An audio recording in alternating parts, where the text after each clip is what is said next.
They are gearing up for the SheBelieves Cup. They will face Colombia in Houston, Australia in Glendale, and Japan in San Diego. That tournament starts next week. Emma Hayes has named a 23-player squad for those games. There are some notable absences, from Naomi Girma to Rose Lavelle to that front three of Mallory Swanson, Trinity Rodman, and Sophia Smith. But there are also plenty of notable names, including Katarina Macario. What did you make of it? Love to see Macario back in. She's starting to pick up some form back with Chelsea. She's just had a terrible luck of injuries. Emma Hayes knows her so well. She was actually named onto the roster and then had to drop off for the Olympics because of knee tendonitis. So a real X factor, I think, when it comes to this cycle. I think when we look and we analyze this roster, I think there's 4 uncapped players. A part of them, one of them is Giselle Thompson, who Alyssa Thompson's sister, both play for Angel City. I love that with the amount of time that the U.S. women's national team have before World Cup qualifiers even start in 2026 and for the World Cup in 27, is that Emma Hayes recognizes, I know my best players right now. We're coming off the gold medal in the Olympics. U.S. are back, baby. But we have some time now to try to bring along that next crop of players that's going to push the women in front of them. And so no members of Triple Espresso are a part of this camp, still nursing some injuries. No Naomi Girma, as you talked about. So that opens up some opportunity, but also for some players now to get some looks with the senior team in real meaningful games in the SheBelieves Cup, competitive games. That's what I mean by that, as opposed to just a regular friendly that doesn't mean as much. And so we're going to get to see some of these young girls that play and have done well in NWSL. Some of the girls are playing overseas as well. But I'm excited again to see Lily Johannes, the player that's at Ajax, and there was whether she was going to play for the U.S. or not. Was she going to play for the Netherlands? She chose the U.S. So I want to see her continued development. I think goalkeeper is still an interesting position. Alyssa Naeher just retired from the national team. So now you've got Jane Campbell. She only has 8 caps, and then Mandy McGlynn has 1. And then we also have the goalie from Manchester United, a young goalie who is in as a training player, and she's 1 for the future. But that's a position I'm kind of interested to see who's going to emerge. And then now we have Lindsay Horan is not Horan anymore, Lindsay Heaps, after she was married in the offseason. Congratulations to her, as well as Lynn Williams, who is Lynn Bayandolo, if I'm saying that correct. I hope I am. But great to see her in the camp still. 75 caps, so experienced.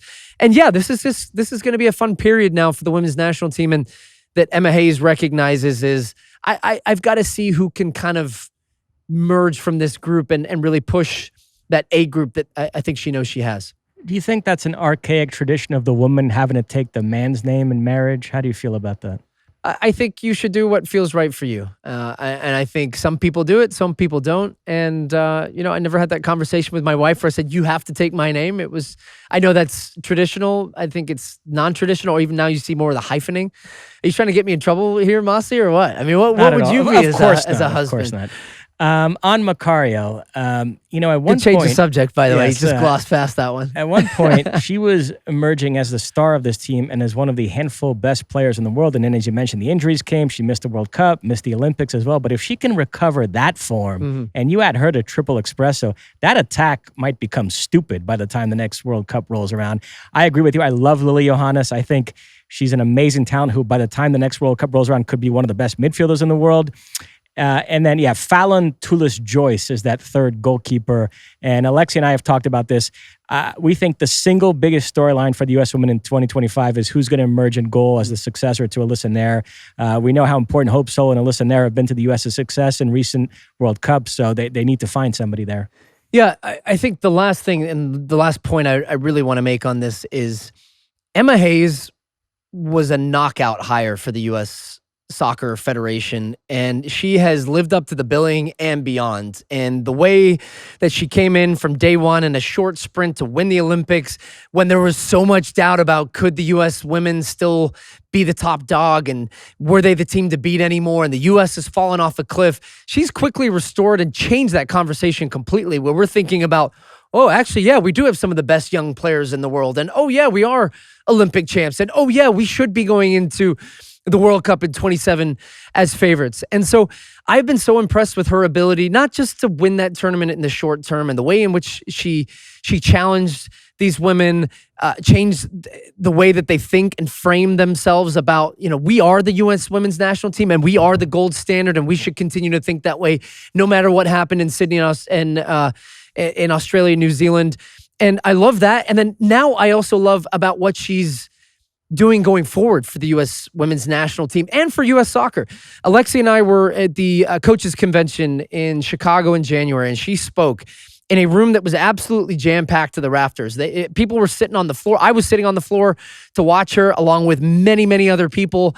And she blew me away with just how engaging and captivating and smart and thoughtful, and the way in which she's a visionary and a believer in that, not just soccer, but women's soccer, and how I listened to her really lay out the blueprint for the women's national team way, which is what this has been branded, this way of thinking Emma Hayes has now for U.S. soccer. But the way in which she challenged people to not think about women's soccer through the lens of men's soccer and what are the men doing, and constantly comparing, but being comfortable and confident enough to think about women's soccer and girls soccer and youth soccer through the lens of a woman, and how, research, she challenged U.S. soccer to research about ACLs and footwear and recovery and how it should be different for a woman versus a man. And I just found it was fascinating. And of course, U.S. soccer has the resources to do that. And I love that they're being challenged to spend in those ways.